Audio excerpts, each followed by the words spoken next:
మోడీ చుట్టూ మోడీని చూసి ఓటేయండి అన్నప్పుడు మోడీని దేన్ని చూసి ఓటేయాలి అంటే మోడీని చూసి ఓటేయాలన్నప్పుడు మోడీ ప్రభుత్వ హయాంలో తెలంగాణకు ఏమి జరిగింది అనేది చూసి ఓటేయాలి కదా. నేనే మోడీని చూసి ఓటేయకూడదని అంటలేను. ఎలక్షన్స్లో మోడీ వల్ల తెలంగాణకి ఏం జరిగింది ఇది కదా తెలంగాణ ప్రజలు చూడాల్సింది. దేశానికి ఏం జరిగింది అని చూడాలి, ఎందుకంటే భారతదేశంలో పౌరులుగా తప్పనిసరిగా చూడాలి. రెండో క్వశ్చన్ ఏం వేసుకోవాలి, తెలంగాణకు మోడీ ఏం చేశారు ఈ 10 ఏళ్లలో, తెలంగాణకు మోడీ ప్రభుత్వ హయాంలో లాభం జరిగిందా అనేది క్వశ్చన్ వేసుకున్నప్పుడు ఆన్సర్ ఏమొస్తుంది. మనం చాలాసార్లు చెప్పుకున్నాం, యూపీఏ ప్రభుత్వం గత మన్మోహన్ సింగ్ ప్రభుత్వం ఐటీఐఆర్ ప్రాజెక్ట్ హైదరాబాద్కి ఇస్తే బీజేపీ ప్రభుత్వం తొలగించింది. మీకు డాక్టర్ లక్ష్మణ్ బీజేపీ అధ్యక్షుడిగా ఉన్నప్పుడు అప్పటి కేంద్ర ఐటీ శాఖ మంత్రి రవిశంకర్ ప్రసాద్కు రిప్రజెంటేషన్ కూడా ఇచ్చారు. మీరు గూగుల్లో కొట్టండి వస్తుంది, doctor Laxman on ITIR project Ravishankar ప్రసాద్ని. కానీ బీజేపీ రాష్ట్ర నాయకత్వం కూడా రిప్రజెంట్ చేసింది. కానీ ఐటీఐఆర్ ప్రాజెక్టు బెంగళూరుకు ఇవ్వలేకపోయారు, ల్యాండ్ లేక కనుక హైదరాబాద్ కూడా ఇవ్వలేదు. దానివల్ల హైదరాబాద్ అభివృద్ధి భారీగా దెబ్బతిన్నది. మరి దాని సంగతి ఏంటి అని అడగర మోడీ ప్రభుత్వ హయాంలో ఎందుకు ఐటీఐఆర్ ప్రాజెక్ట్ రద్దు చేశారు. అప్పుడు ఏం చెప్పారు, ఐటీఐఆర్ రద్దు చేయొచ్చు కానీ ఇంతకన్నా మంచి ప్రాజెక్టు లేదా ఇలాంటి ప్రాజెక్టు ఇంకోటి ఇస్తామన్నారు. నాకు చెప్పండి, ఐటీఐఆర్కు బదులుగా హైదరాబాద్లో ఐటీ రంగ అభివృద్ధికి కేంద్రం ఇచ్చిన ప్రాజెక్టు పేరు చెప్పండి. బీజేపీ నాయకులు కూడా రిక్వెస్ట్ ఏంటంటే మీరు చెప్పండి, లేదు అందుకే అన్నాను ఒక వైట్ పేపర్ కూడా రిలీజ్ చేయండి. మీరు ఐటీఐఆర్కు బదులుగా ఏమి ఇచ్చారో హైదరాబాద్లో ఇన్ఫర్మేషన్ టెక్నాలజీ అభివృద్ధి కానికి. అలాగే ఏమడిగారు, హైదరాబాద్లో డిఆర్డిఓ డిఫెన్స్ ఇండస్ట్రీ ఉంది, మిసైల్స్ కూడా అగ్ని మిసైల్ కూడా ఇన్పుట్స్ హైదరాబాద్ నుంచి కూడా వెళ్తాయి, చంద్రయాన్కి కూడా హైదరాబాద్ నుంచి ఇన్పుట్స్ వెళ్తాయి.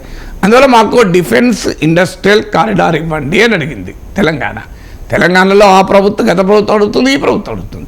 కానీ డిఫెన్స్ కారిడార్ తెలంగాణకి ఇయ్యక అసలు డిఫెన్స్ ఇండస్ట్రీ ఉనికి లేని బుందేల్ఖండ్కి ఇచ్చారు డిఫెన్స్ ఇండస్ట్రియల్ కారిడార్. అలాగే మూడోది ఏమడిగింది హైదరాబాద్ తెలంగాణ అంటే, మాకు ఏదో ఒక ఇరిగేషన్ కొత్త రాష్ట్రం, సహజంగా రాష్ట్రానికి ఒక ఇరిగేషన్ ప్రాజెక్టు, రాష్ట్రానికి ఒక all India institute medical sciences, ఇది ఒక సాంప్రదాయంగా ఇస్తూ ఉంటారు. సో ఆంధ్రప్రదేశ్కు విభజన చట్టంలో పోలవరంకు జాతీయ హోదా ఇచ్చారు. తెలంగాణకు కూడా ఏదన్నా ఒక ప్రాజెక్టుకు జాతీయ ప్రాజెక్ట్ ఇవ్వండి అని అడిగారు. విచిత్రం ఏంటంటే తెలంగాణకు ఒక్క జాతీయ ప్రాజెక్ట్ ఇవ్వలేదు, తెలంగాణ ప్రాజెక్టులకు నీళ్లు ఆపే కర్ణాటక ప్రాజెక్టు జాతీయ హోదా ఇచ్చారు. ఎగువన కృష్ణా నది ఎగువన అప్రతంగా ప్రాజెక్టుకు. సో 4వది Bayyaram steel plant. Bayyaram steel plant విభజన చట్టంలో ఉంది, ఇవ్వలేదు.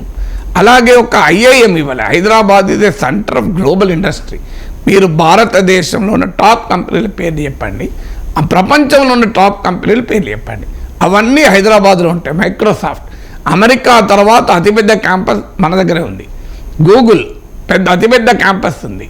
యాపిల్, మీరు అమెజాన్ ఏ పేరైనా చెప్పండి ఇక్కడ ఉంటాయి. ఇన్ఫోసిస్, టీసీఎస్, విప్రో, ఇలాంటి ఇంత పెద్ద కంపెనీ ఉంది. భారత్ హెవీ ఎలక్ట్రికల్ లిమిటెడ్ లాంటి పబ్లిక్ సెక్టర్ ఉంది. పెద్ద డిఫెన్స్ ఇకో సిస్టమ్ ఉంది. అలాంటి హైదరాబాద్కు ఒక్క ఇండియన్ ఇన్స్టిట్యూట్ ఆఫ్ మేనేజ్మెంట్ లేదు. ఎంత ఆవేదన కలుగుతుంది. నేను ఎమ్మెల్సీగా ఉన్నప్పటి నుంచి అడుగుతున్నాం ఇది. అప్పుడు దాదాపు అయింది అన్న పని అయింది, మళ్ళీ తర్వాత ఆగిపోయింది. సో ఒక నేషనల్ ఇన్స్టిట్యూట్ ఆఫ్ డిజైన్స్ నేను రాజశేఖర రెడ్డి ప్రభుత్వం ఉన్నప్పుడు ఎంబడిపడి దాన్ని ఆంధ్రప్రదేశ్ ఉమ్మడి ఆంధ్రప్రదేశ్ తెప్పించాము. అది మీరు రాజశేఖర రెడ్డి ఆఫీస్లో ప్రతాప్ అని ఐపీఎస్ ఆఫీసులో ఆయన బాగా తెలుసు. సో అది విభజన తర్వాత కావూరి సాంబశివరావు క్యాబినెట్లో ఉండి దాన్ని ఆంధ్రాకు అంటే విభజన తర్వాత ఆంధ్రప్రదేశ్కి లేదు కదా అని పట్టుకెళ్ళారు, తప్పేం లేదు. మరి హైదరాబాద్కు ఇవ్వాలి కదా. నేషనల్ ఇన్స్టిట్యూట్ డిజైన్స్ ఇక్కడ బోర్డు కూడా పెట్టారు హైదరాబాద్లో, అది లేదు. ఎలా ఐఐఎం ట్రిపుల్ ఐటీ కరీంనగర్లో ట్రిపుల్ ఐటీ అడిగారు, దానికి ఇప్పటివరకు దిక్కు లేదు. ఇలా ఒక్కడిగా కాజీపేట కోచ్ ఫ్యాక్టరీ మేము చిన్నప్పటి నుంచి వింటున్నాం ఈ మాట. చివరకు తెలంగాణలో ఉన్న బొగ్గు బ్లాక్లు సింగరేణికి ఇవ్వకుండా ప్రైవేట్ వర్క్ ఆక్షన్ ఇచ్చారు. సో ఇలా అనేక అంశాలు. మీకు international arbitration tribunal justice NV Ramana చొరవతో హైదరాబాద్కి వస్తే దానికి నిధులు ఇచ్చి స్ట్రెంథన్ చేయకుండా దీనికి పోటీగా గుజరాత్లో గిఫ్ట్ సిటీలో ఆర్బిట్రేషన్ ట్రిబ్యునల్ ఇంకోటి పెట్టారు, పోటీగా పెట్టారు. కేసీఆర్ దాన్ని సవతికి పెట్టారని అనేవాడు. అలాగే ఆయుష్ సెంటర్ కిషన్ రెడ్డి అనౌన్స్ చేశారు, WHO ఆయుష్ సెంటర్ను వరల్డ్ హెల్త్ ఆర్గనైజేషన్ హైదరాబాద్లో పెడతామని, దాన్ని గుజరాత్కి తీసుకెళ్లారు. ఇలా హైదరాబాద్కు రావాల్సినవి కూడా గుజరాత్కి వెళ్ళిపోయాయి. ఇవన్నీ మీకు గూగుల్లో కొడితే దొరుకుతాయి, నేను చెప్పేది ఏం కాదు. సో మరి ఇవన్నీ కూడా తెలంగాణకు మోడీ ప్రభుత్వ హయాంలో జరిగిన నష్టం.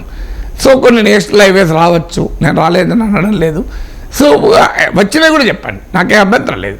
సో మీకు ఏమీ రాలేదు. ఇప్పుడు కేటీఆర్ కేసీఆర్ చెప్పేవారు, ఒక్క మెడికల్, హరీష్ రావు చాలాసార్లు చెప్పారు, ఒక్క మెడికల్ కాలేజ్ ఇవ్వలేదు తెలంగాణకు, ఒక్క నవోదయ విద్యాలయం ఇవ్వలేదు తెలంగాణకు అని. సో ఇన్ని ఉదాహరణలు ఉన్నాయి. అందువల్ల మోడీని చూసే ఓటేయాలి ఖచ్చితంగా. అందువల్ల డిబేట్ నడవాల్సింది ఏంటంటే, ఈ 10 ఏళ్ల కాలంలో మోడీ ప్రభుత్వ హయాంలో తెలంగాణకు ఏమి జరిగింది అనేది ఒక చర్చ నడవాలి కదా. ఆ చర్చ ఆధారంగా ప్రజలు కన్విన్స్ అయిన మేరకు ఓటేయాలి.